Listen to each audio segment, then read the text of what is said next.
당신들은 자녀를 가장 사랑한다 말하지만 기후변화에 적극적으로 대처하지 않는 모습으로 실은 자녀들의 미래를 훔치고 있다. 2018년 12월 제24차 유엔 기후변화협약 당사국 총회에서 그레타 툰베리가 한 연설의 한 대목입니다. 신장식의 신장기업 어제 말씀드린 대로 오는 9월 24일 있는 기후정의 행진, 기후정의 대회를 앞두고 기후정의 특집, 환경 특집으로 이번 주 쭉 보내고 있습니다. 우리 대한민국은 어떤지 살펴보려고 합니다. 청소년 기후행동의 김보림 활동가와 이야기 나눠보겠습니다. 안녕하세요. 안녕하세요. 네. 자, 토요일 잠깐 말씀을 드렸습니다만 9월 24일 우리나라에서는 400여 개 노동, 시민, 환경단체와 2,400여 명의 개인이 모여서 9월 기후정의 행진을 예고했습니다. 이번 주가 기후정의 주간이고 저희 신장식의 신장기업도 여기에 발맞춰서 기후정의와 환경 관련된 이슈들을 쭉 다루고 있는데요. 이번 기후정의 행진 어떤 행사인지 먼저 소개 좀 해주시죠. 네, 2019년에 대학로에서 기후위기를 외치는 시민 5천여 명이 모여서 기후위기 비상상황을 선언하라고 요구를 했었습니다. 네. 그리고 지금 3년이 지난 상황인데요. 기후위기라는 문제는 여전히 해결이 되지 않고 있고 그런 상황에서 다시 시민 당사자로서 모여서 기후위기를 외치고 변화를 좀 더 강하게 촉구하는 행진을 준비를 하고 있습니다. 최소 네. 2만 명에서 5만 명이 광화문에서 모일 예정입니다. 이번 주 토요일이요? 몇 시인가요? 네, 오후 3시에 광화문 인근 시청 인근에서 진행이 될 예정입니다. 네, 자, 이 행사에 지금 우리 김보림 활동가가 속해 있는 청소년 기후행동도 함께 하신다고요? 청소년 기후행동은 어떤 단체인지 설명 좀 해주시죠. 저희는 실질적으로 기후위기를 좀 우리가 막아보자라고 하면서 청소년 청년들이 주도하여 모여서 활동하고 있는 단체입니다. 네. 지난 2019년부터 그레타 툰베리와 함께하는 미래를 위한 금요일이라는 기후운동의 연대와 함께 전 세계 동시다발 기후 파업을 진행을 해오기도 했었고 기후 헌법소원 등을 진행을 해왔습니다. 네, 그 청소년 기후행동이라고 하는 걸 보니까 청소년들이 많이 참여를 하나 본데 네. 그 어떤 회원들 몇 살부터 몇 살까지 청소년들이 지금 함께하고 계신가요? 저희는 사실 단체의 구성원들의 연령대가 제한이 되어 있진 않아서 누구나 함께할 수 있는 단체이고요. 네. 근데 연령대에 상관없이 다 함께하고 있지만 지금 한 450명 정도의 구성원이 함께하는데 그중에 85% 정도가 10대 활동가들입니다. 우리 김보림 활동가도 2018년부터 그러면은 이 청소년 기후행동에 함께했던 건가요? 저는 2019년도 처음 진행했던 기후 파업부터 함께했습니다. 기후 파업 생소하게 들리시는 분들도 계실 텐데 이거는 그레타 툰베리가 처음 학교 하러 가서 공부하는 것보다 이 기후 위기에 관련된 캠페인이나 액션을 하는 게 더 중요하다라고 해서 학교 안 가고 기후 위기 행동했던 데서부터 온 얘기인가요? 저는 그렇게 알고 있는데 맞나요? 네, 맞습니다. 그때부터 시작을 해서 전 세계의 기후위기에 대한 심각성을 공감하는 사람들이 연대가 만들어지기 시작을 했고 네. 그렇게 전 세계에 있는 청소년들을 중심으로 기후위기에 대한 이슈 또는 이 대응에 대해서 촉구를 하기 위해서 전 세계 한날을 정해서 그날 동시다발적인 시위를 진행을 하고 이걸 기후파업이라고 부르고 있습니다. 요거는 실제 기후파업이라는 게 뭐 공장을 멈추고 이런 게 아니라 같이 한날 한시에 참가자가 학교를 빠지고 회사를 빠지고 이렇게 모이죠. 그렇게 모이는 겁니까 그 날짜에? 근데 올해는 어쨌든 9월 24일이 전 세계가 함께 행동하는 날이라는 거죠. 9월 23일 금요일이 청소년 청년들이 주도하는 기후 파업의 날이고 네. 9월 24일은 한국에서 그래서 23일에도 글로벌 기후 파업을 저희가 진행을 하고요. 9월 24일에는 더 많은 시민들이 한국에서 더 이 시기에 맞아서 결집하자라고 만들어지는 9월 24일 기후정의 행진입니다. 그럼 9월 23일 날 학교 안 가는 겁니까? 네, 학교를 다니시는 분들은 학교를 빠지고 용산역으로 모이십니다. 용산역으로요. 예. 네. 학교 빠지고 용산역 가고 싶은 분들은 뭐 준비해서 가면 됩니까?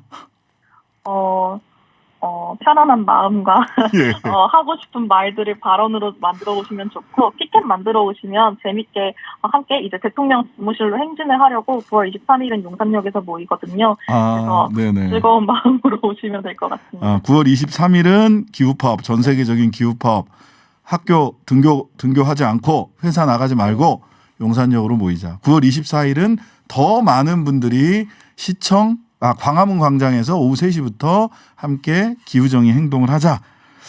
자, 우리 김보림 활동가는 언제부터 어떤 계기로 이렇게 기후 위기에 관심을 갖게 되셨어요?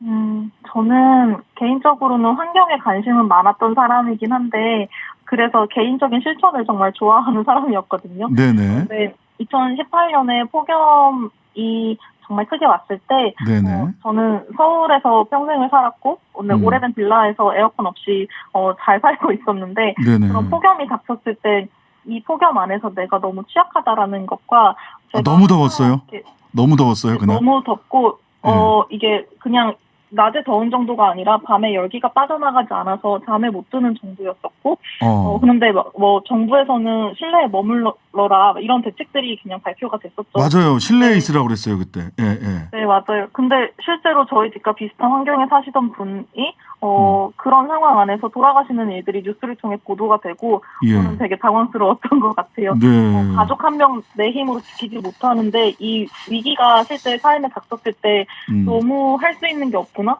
근데 여전히 청년으로서 할 수 있는 건 또 전문가가 되는 것? 이 구조가 뭐가 되게 이상하다라는 생각과 함께 기후위기를 지금 어떻게 대응되고 있고 이 문제가 얼마나 심각한지에 대해서 들여다보기 시작하면서 시작을 했습니다.